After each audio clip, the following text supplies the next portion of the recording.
Hello everyone, I hope you all are doing well. This side Priya Bhatia, and in this specific video, we will be discussing in a lot more detail about optimizers. I hope that before coming to this video, you already have watched my previous videos with respect to the conceptual understanding of deep learning concepts. Today, again, this is one of the most important video because you will observe that in almost every kind of a neural network architecture, we are discussing somehow the need of optimizers. So today I will make sure that once you will be able to watch the video till the very end, you will get the understanding that why optimizers are required, what are the different kinds of optimizers that we have. Although my main purpose is to give you an idea and not to discuss the mathematical understanding of every optimizer in a lot more detail, because I'm planning to discuss those things as and when we will use that optimizer practically. But definitely you should have a clear understanding that why there is a need of them, right? So today this specific question will be answered in this video. Take it very carefully, document your learning, and as and when a lot more detail will be required, I will share with you in the upcoming sessions also. So with this, let's get started. So now let's try to understand first of all what is optimizer, and then we will discuss how many different types of optimizers that we have. Although if you are someone who already have gained a lot of knowledge and expertise over the concepts of machine learning, then I can expect you to already aware about the fundas, the importance of this optimizer. But maybe you are not sure that how this will be beneficial in terms of neural networks. But the need of them, the logic behind them should be clear. But for those people who are very new to this specific objective of optimizers, let me clarify this from scratch. Okay, so don't need to worry about that part. So if you will search any definition on Google as well, simple what are optimizers, you will find this as the basic definition of optimizers, right? Algorithms that adjust a model parameter during training to minimize a loss function and improve the performance. Now, this definition is irrespective of whatever domain you are working in. Whether you are working in deep learning, whether you are working in machine learning, whether you are working in any large language models, NLP tasks, be it any specific domain, if you are using any kind of optimizer, that is the main objective. Specifically, we are somehow using the algorithms. What we want to do in with the help of optimizers, we want to adjust the model parameters. This is a very important word, adjust. We want to adjust the model parameters, that is during the time of training. Why we are adjusting that? So that the loss function will be minimum and we will be able to improve the performance. I think in the last class, when I was taking a session of a loss function, I have already clarified this concept, right? Basically, you can consider a loss function is nothing but is a difference between what is the actual value, actual output that we have, and what is the predicted value or predicted output that we have. If the difference will be huge, it means that the training doesn't happen properly, our model is not behaving correctly, and that is where we need to work more on that in order to do the optimization process, in order to manage or find out the most optimal parameters, right? So that is the whole objective. We want to adjust our model parameters. Now, in context with deep learning, if we are talking about, because this course is specific to deep learning, so let's try to jump towards the concept of deep learning perspective. We will be having a neural networks, right? For example, here we will be having neurons, then we will be having some hidden layer, then we will be having some activation function, then we will be having some output available. So here we have different layers. One is the input layer, right? One is the hidden layer, one is the hidden layer, and the last one is the output layer where we will be able to get the final result, right? So basically what will happen here, we will be having two inputs. One is x1, another one is x2. What will happen in this case? You can take any problem. Maybe let's say you are working with a problem of finding out that whether a person will get placed or not. And you will be having two input features. One is the IQ level of that person. Another one is the score of that person. Let's say these are the two parameters, and with the help of these two parameters, we want to do the prediction that whether any specific person will be able to achieve the placement or not, right? So let's say we are passing the input values to the neural network 1, neural network 2. We will be able to have the weights, obviously. Here we will be able to get the value of z. We will be able to apply the activation function, and that is where we will be able to get the final prediction, which is y cap. You all know that in deep learning we have a concept of feed forward, where what will happen is we will be able to multiply the weights with the input values, and then we will be having a concept of backward propagation, where we are trying to update the weights.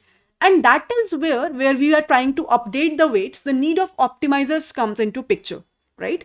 So if you will be able to remember or recall my point, let's say here we will be having W11, this is W12, this is W21, W22, right? So if let's say this is H1, this is H2, so it will try to find out what is the value of H1. The value of H1 will be the value of X1 into W11 plus the value of X2 into W12.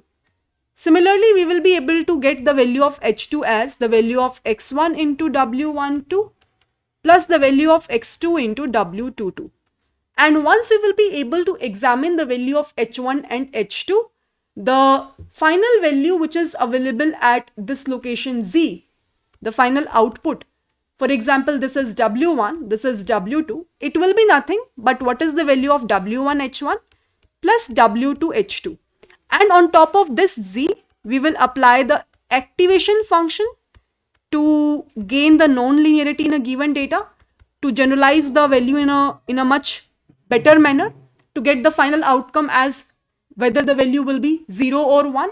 So on top of this Z, we will apply the activation function of f of z to get the final answer as either 1 or 0, where 1 indicates that a person gets placed, 0 indicates that a person won't be placed.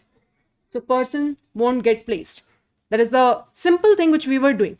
Now when we are going to the backward side, let's say my value of y cap is that a person will get placed, but the actual value is that a person won't get placed. This is the actual error. This is the actual difference between the real value and the predicted value. And that is where we will go to the backward direction and will update the weights. And this is the main point where you have to understand the real reason behind optimizers. Now, how the updates will happen? The simple algorithm that we have is gradient descent. Gradient descent is also an optimizer. It's a very basic optimizer which we have which we usually learn in machine learning as well, which says that we can update the weights. The new weight will be nothing but what is the old weight we have minus the learning rate. I'll talk about this specific term also in lot more detail today, into what is the loss function which we are using, or the cost function if you are trying to use the complete records that you have. I think in the last session I have covered up the difference between loss function versus cost function as well. So please refer that. I'm not again and again repeating those aspects. Loss function with respect to the W old value that we will be having. So basically we will be able to somehow take the derivative, right? And this is the learning rate which we are taking it up. Derivative. So there will be a small change, and at every iteration, this is how basically we will be able to update the weights that we have. If we have the biases also, so the new bias will be nothing but what is the old bias that we have minus the learning rate, derivative of loss function with respect to the bias that we will be having. Now, this is the complete idea about the gradient descent algorithm. This is also a part of an optimizer, which is basically helping me to update the weights, to update the biases, so that so that we will be able to, the ultimate target is to minimize the loss function and improves the model performance. How? In a way that we will be able to get the most optimal weights. In a way that we will be able to get the most optimal weights via using the optimizers that we will be having. Right? Now, first of all, this is the algorithm I have covered up. Now, in this specific algorithm, let me talk about something called as learning rate in the very first phase. You have seen that in almost all the optimizers, we are using this term as learning rate. This is something which is a hyperparameter. And before start of any training part, we usually fix this parameter. You will see that so few people are using 0.01, few people are using 0.001. So this is some fixed value which we fixed before training itself.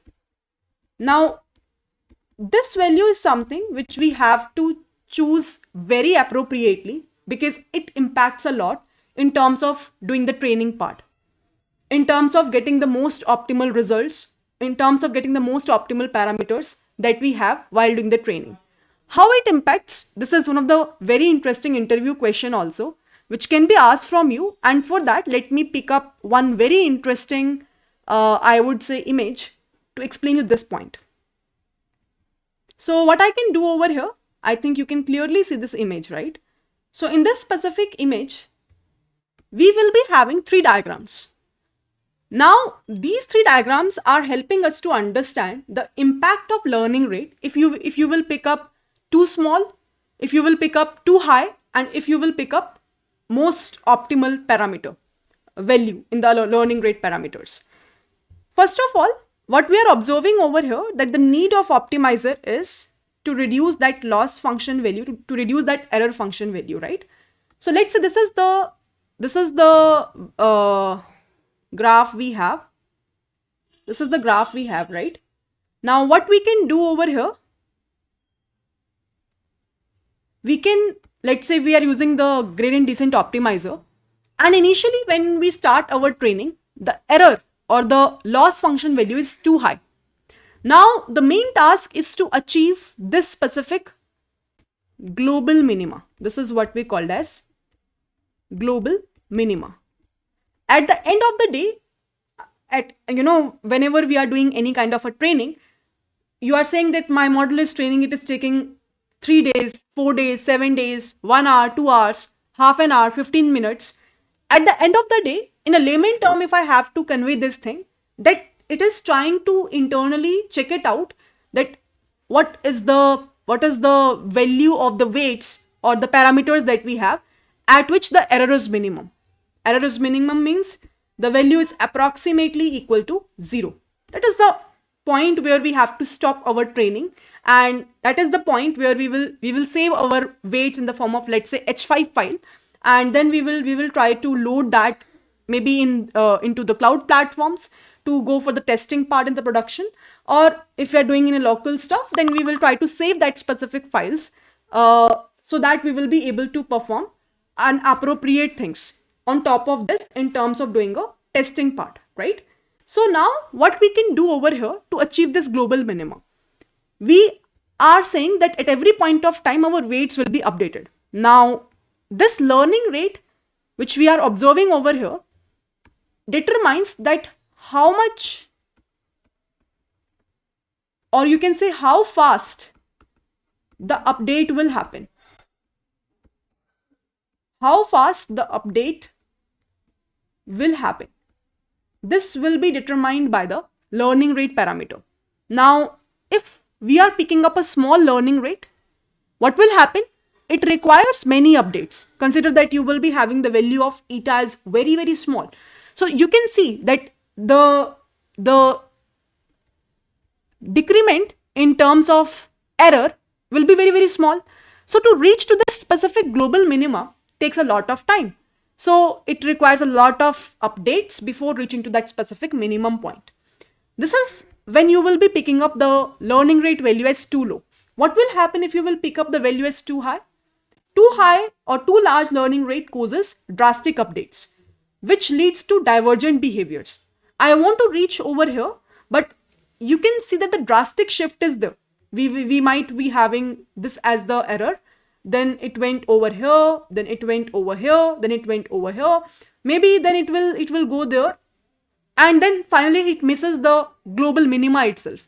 That is the major issue, that at the end of the day it might be completely miss that global minima which actually we want at the end of the day. So this is also not suitable idea. This is also not a suitable idea. This is something which is the correct version, and with the help of, there is something called as hyperparameter tuning algorithms. Maybe we will discuss in the upcoming sessions, with the help of which we will be able to find out the optimal learning which swiftly reaches to the minimum point. In this case, the change is also not drastic, and it is not that it is taking multiple updates.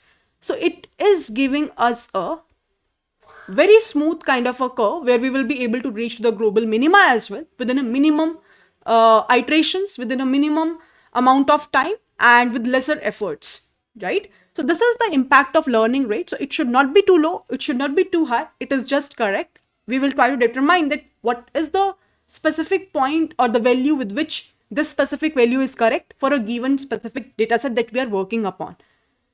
Perfect. So this is the very first study which you have to understand. So in this way, we will try to pick up a most optimal learning rate, and with the help of optimizers, we will reach to a point where we want a global minimum.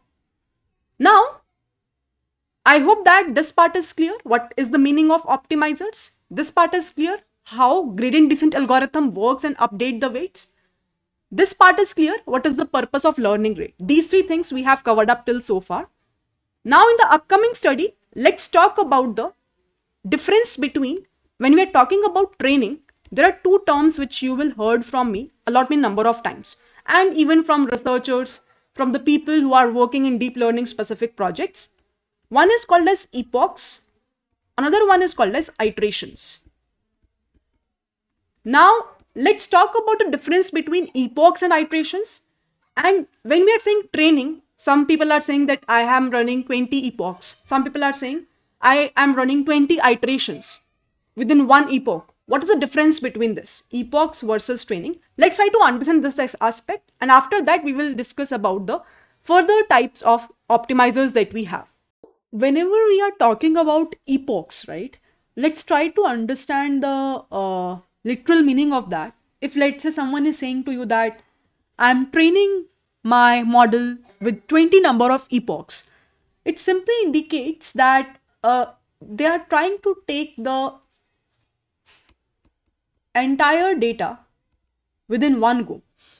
And when we are talking about gradient descent optimizer that we have covered up just few minutes back, gradient descent optimizer, it will take the entire data, and that is why you will observe that whenever we are using this kind of optimizer, we will always talk about the epochs. For example, if let's say you are saying 20 epochs I am running, it means 20 times it will pick up the entire data, take the values, see the difference between the actual and the target and the predicted one.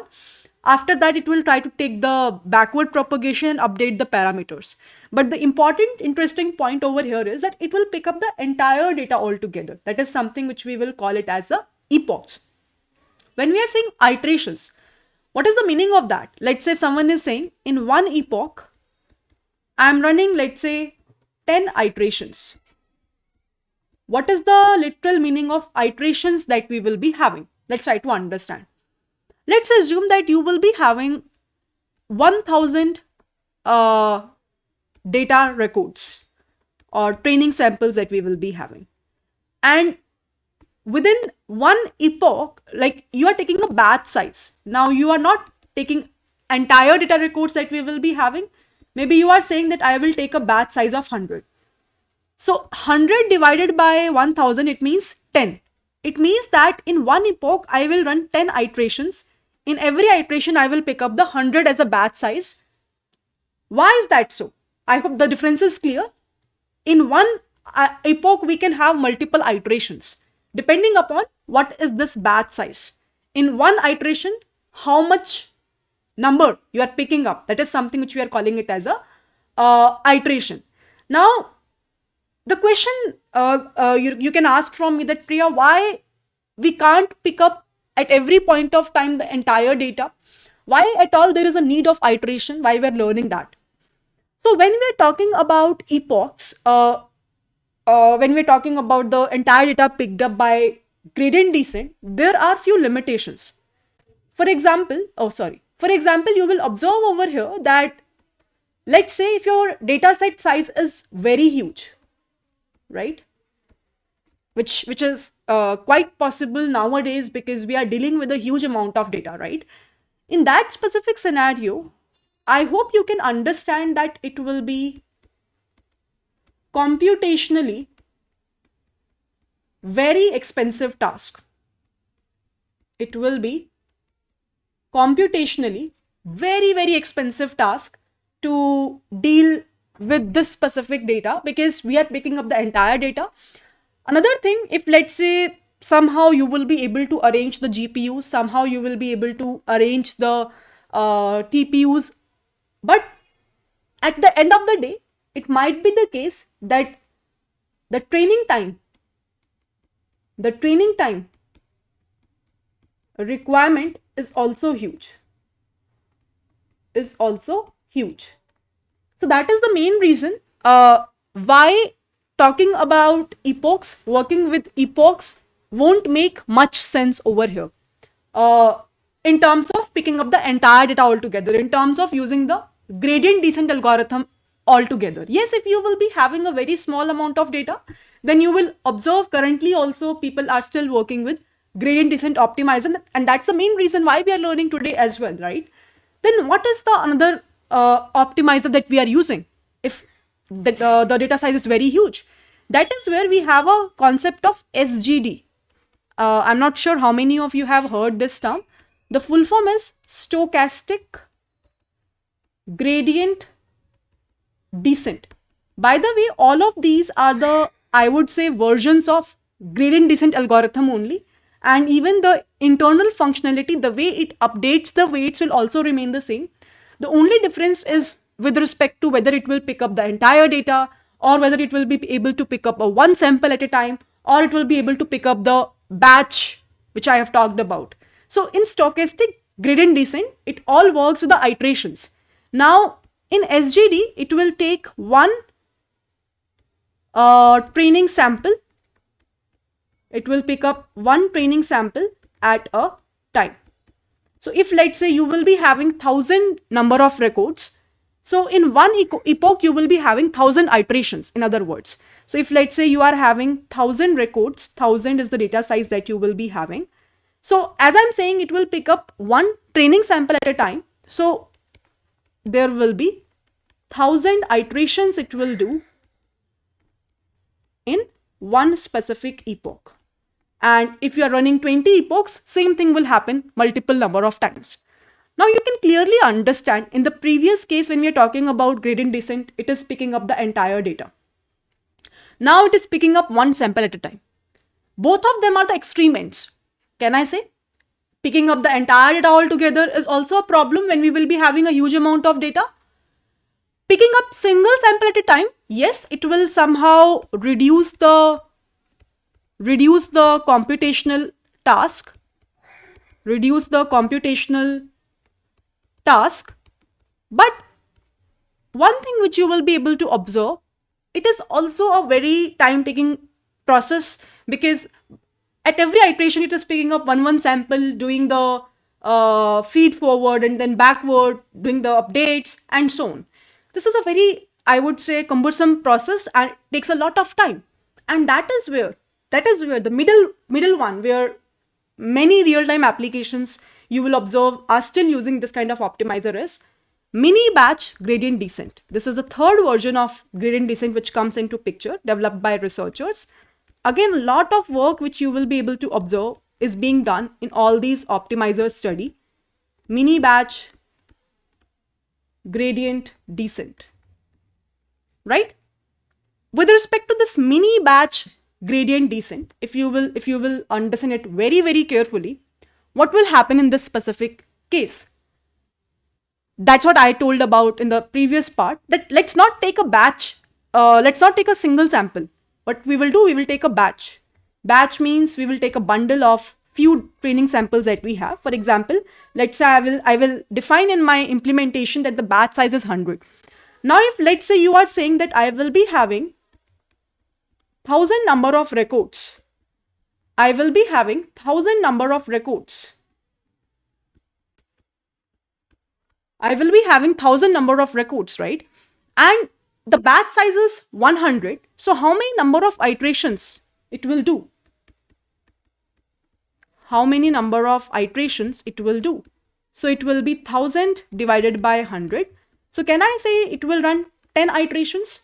So at every point of time when you are saying 20 epochs, internally for every single epoch, for every, I would say, single epoch, you will be able to observe that it will run 10 iterations. For every single epoch, it will run 10 iterations. That is the simple, literal meaning of what I'm trying to convey over here. Right? This is the overall idea behind the mini batch gradient descent. Now, you only tell me, maybe you can pause the video and maybe after the session will get over. What do you think? Which one is better? So we have talked about gradient descent, which basically works by picking up the entire data altogether. We have talked about stochastic gradient descent, right? Which specifically works by picking up a single training sample at every iteration.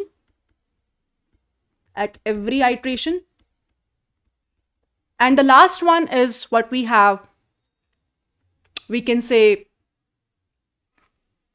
mini batch, where we are taking a batch size. Mini batch gradient descent, right? This is the point, which is something which you really have to understand.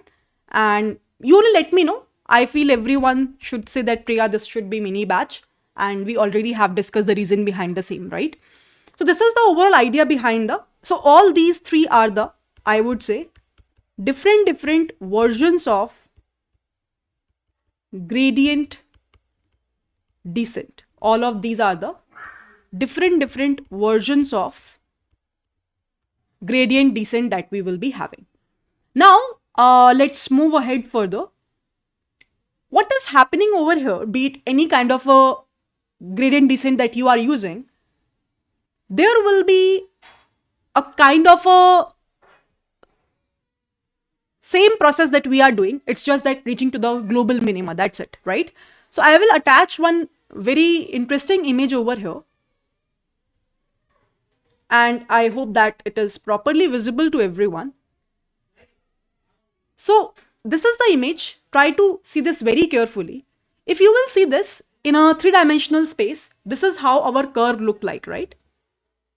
And at the end of the day, our target is to reach to the global minimum. Our target is to reach to the global minimum, right? This is the main thing which we really want to achieve.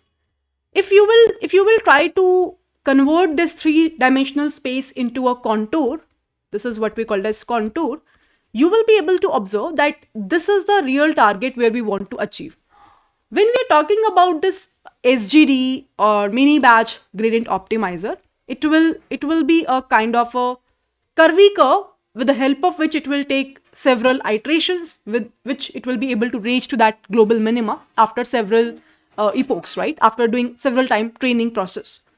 Now, to smoothen this curve, where we want a curve to be quite smooth, there is a very interesting concept which we called as exponential average,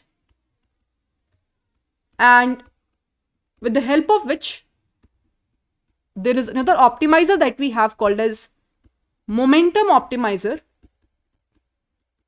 which basically helps to do the smoothing process, do the smoothing, reducing the noise in such a way that it will be easily able to achieve that global minima in an efficient way. Now, in every different kind of optimizers that we have, you will observe that there will be a very, very small change in terms of the update part, that we will be able to update the weights, because at the end of the day in every optimizer we are doing the similar thing. We are trying to update the weights.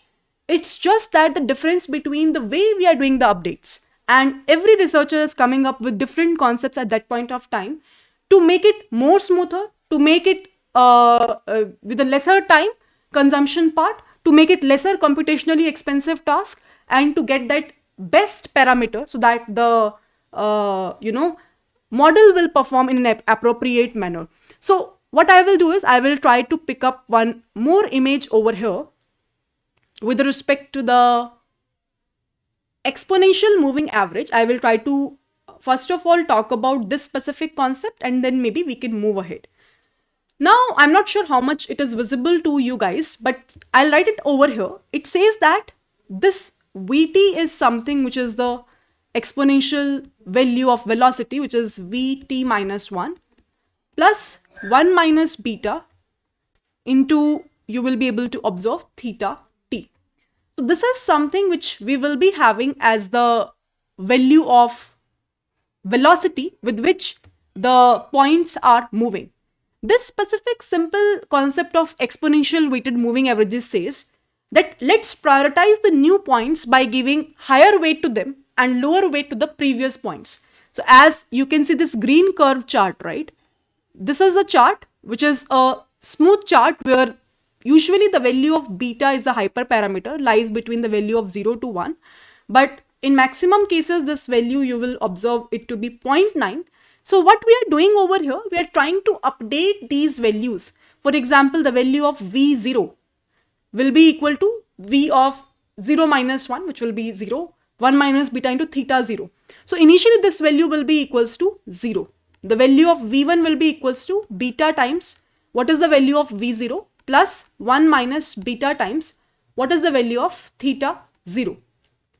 Sorry, theta 1, right? Theta 1. So V0 value is 0. So in this way, we will be able to get the value of V1 as 1 minus beta into theta 1.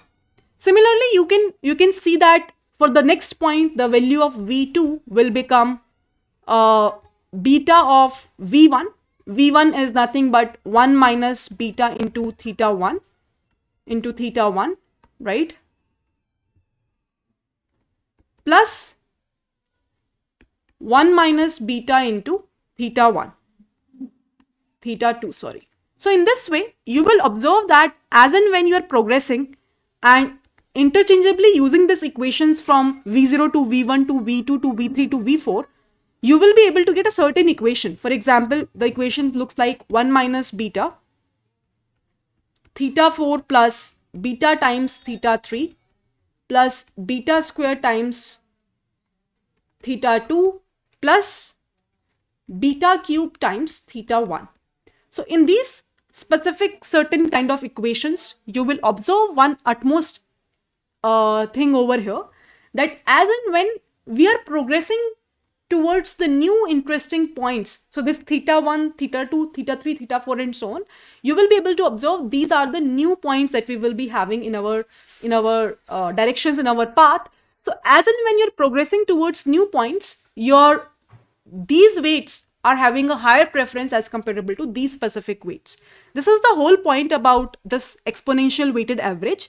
And when we're talking about this momentum, it will use this exponential average, which is Vt term, to update the weights in such a way that it will say that we will be using, for example, W new is equals to W old minus what is the learning rate, VDW. So instead of using that derivative term, here we are using this V term, which is coming from the exponential moving average, so that this curve will get smoothened out. Now, a very important question for everyone. which again can be asked from you in an interview, is that what is the impact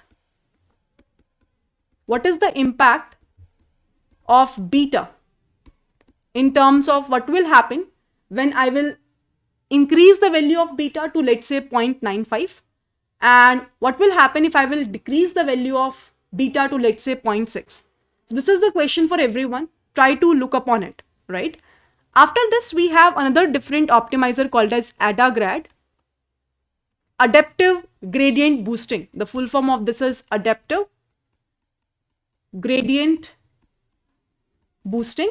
Again, I'm just here teaching you the brief context of every different type of optimizer that we have, so that in future when you will heard this specific term, you won't get amazed that, okay, what is this all about? I'm not even aware about this. This specific optimizer is also very interesting. It says that why to fix the value of eta. So if you remember, I have talked about in the starting of the session that this value is, let's say, 0.001, and this value is usually fixed before training itself. So before training, we usually fix this specific number, and afterwards, if you will be able to observe, we start training process, right? And the updates will happen. But when we're talking about this ADAGRAD, which is adaptive gradient boosting, in this specific scenario, in this specific case, what we usually do is we will try to make this value of eta as very dynamic value. This value of eta will be very, very dynamic, right? So in this specific scenario, you will be able to observe that at every iteration, it will try to change the value to maybe high or low, depending upon whether the features are quite frequent features or non-frequent features. So that's why it's called as adaptive. It will be able to change as per the scenario, as per the situation, and that is the main reason why it is called as adaptive gradient boosting. Now, I'm not writing the equations of weight updates over here in today's session itself. Otherwise, definitely it will confuse you rather than make you feel comfortable. As and when we are using practically these kind of optimizers while doing the implementation, before that, I will try to explain you the maths in a lot more detail about this specific optimizers. And that is where you will be able to get a better understanding of each and every optimizer. There is one more optimizer that we have, which is called as ADAM optimizer. And you will observe in maximum real-time industry works. Real-time industry works. People are using this ADAM optimizer. Why is that so? Because it usually combines the concept of what we have discussed called as momentum. And there is a very interesting concept called as RMS prop, root mean square propagation process, which is also somehow helping that eta value to smoothen out by using a decay function. But anyhow, it is much more better. The main reason is it generalizes the data pretty well.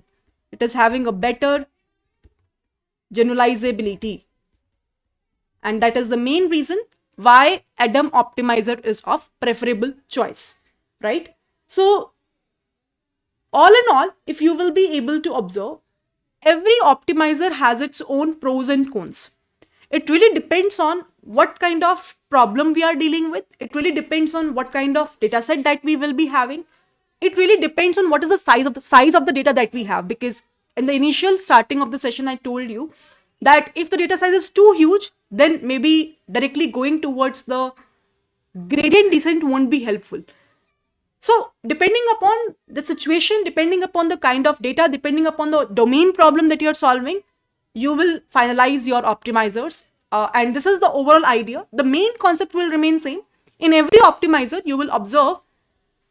Let me write a note over here to just make sure that you got my point.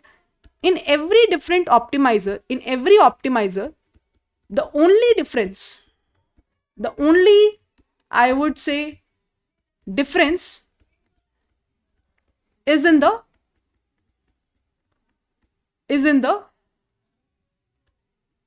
updates of the different parameters that we will be having. That is the only difference that we will be having. And again, few people usually ask me this question that, Priya, do we have to learn all the equations of the weight updates in every different optimizer? The simple answer is no, not at all. But you should have a general knowledge about every optimizer. You should be aware that why one is better than another one.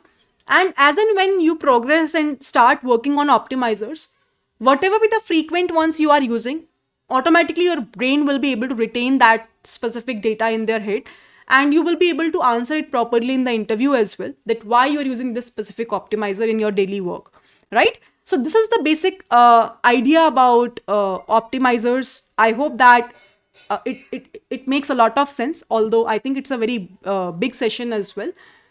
Please try to make sure that whatever things I have taught you in this session should be pretty much clear to everyone.